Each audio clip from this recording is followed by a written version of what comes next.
में विपद पड़ेला वही जान ला। हाँ माई बापू कहा कि हम लोग कहेला कि माई मरवेल वाली से पहाड़ी निकाल गमक ना मनुष्य के शरीर गम के लानो जौन ओकरा में के जो मेन चीज रहेला वो चल जानो शरीर के बाहर निकाले से का रिटर्निंग चले है ना। जौन घर में रखी है वो घर में रखी छुआछूत कुछ ना। हाँ छुआछूत पूछो ना। हाँ जात पात पूछे न कोई। जात पात पूछे न कोई हरि के भजे सो हरि के होई। हमने अपने खुद नहीं बनाए हैं भगवान ने बना के भेजे हैं। हाँ एक रंगमंच है एक स्टेज है इस पर हम लोग एक्टर बन के रोल करने के लिए आए हैं। कोई बाप के कोई बेटा के कोई नाती के कोई नतनी के तो कोई पूछ की। हाँ कोई जिस दिन बगान का फल जब पक जाएगा उस दिन बुलावा पाती भेजा के यमदूत से घरे डायरेक्ट घुसाती है। जौन समय बैठल रहा भीड़ में गेहूँ बचैहन मेन मुख्य चीज बा। इनका कथा सुननी है ना कथा के माथा महाभारत के गारत करके छोड़ चले के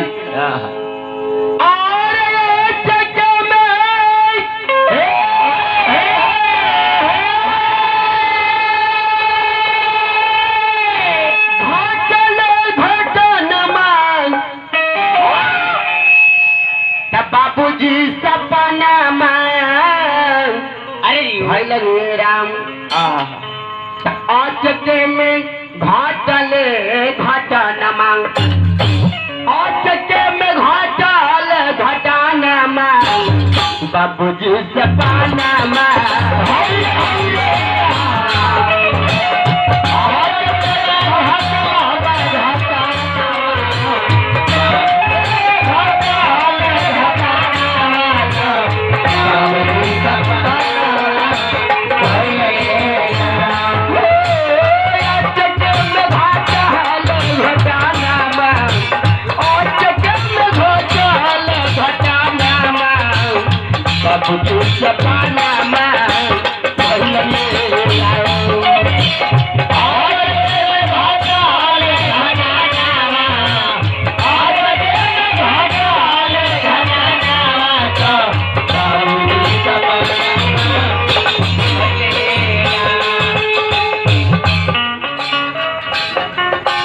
जी जौन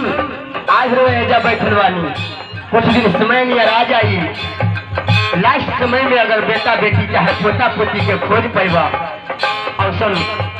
हो न कि भगवान करे कि न हो सब देखनी हम पानी खातिर बुढ़ापा में तरसे के पड़ेला बाकी केहू को कलचाना नहीं। आत्मगुरु प्रेम है सब में भरे आस जो किया है सेवा उसी को होगा पास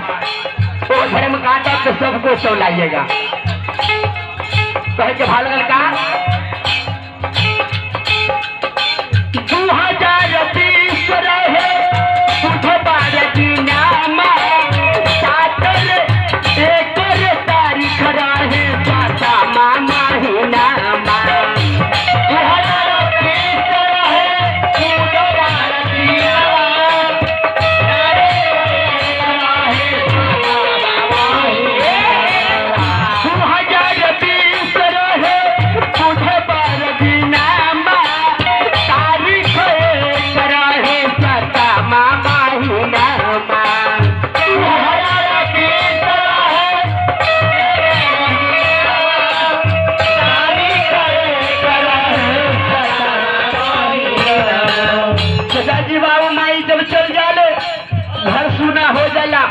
पोता पोती रोवेला दादी कहाँ गई ओकरा वो समय आखिर नहीं आवेला जौन समय उनका देहांत होला ओकरा बाद में जब घर में गिनती होई आदमी के बुढ़ाई की दादा नहीं छल सोना सोना लगी रे अंगना अंगना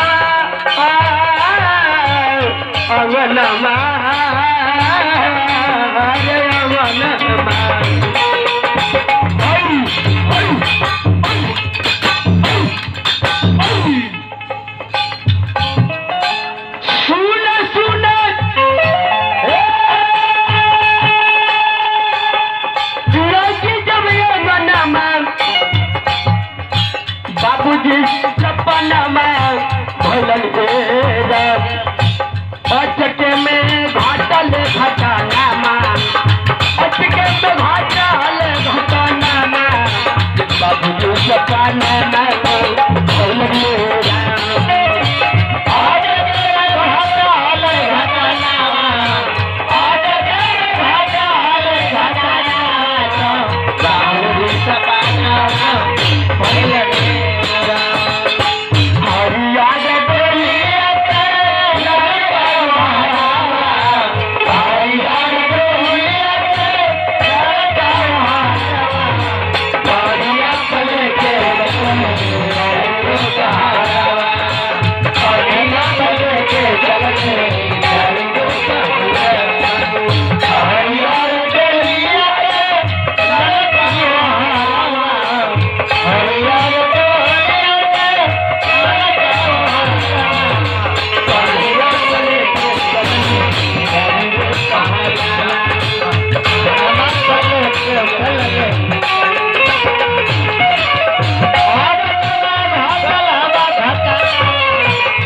संतरा का भाव बा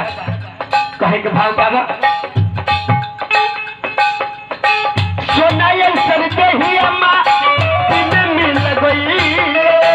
बबुआ के छोड़ के बाबू न जाना कहाँ गए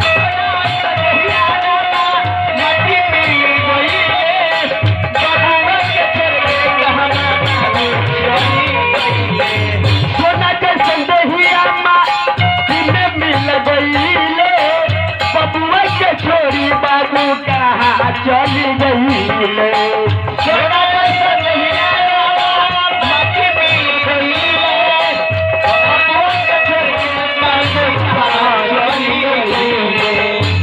लाइसेंद्रा के भाव में बहक बता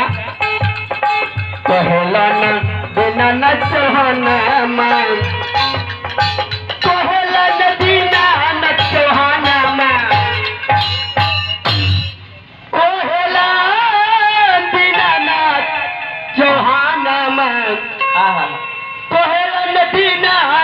चौहाना मां अरे तब बाबूजी सपाना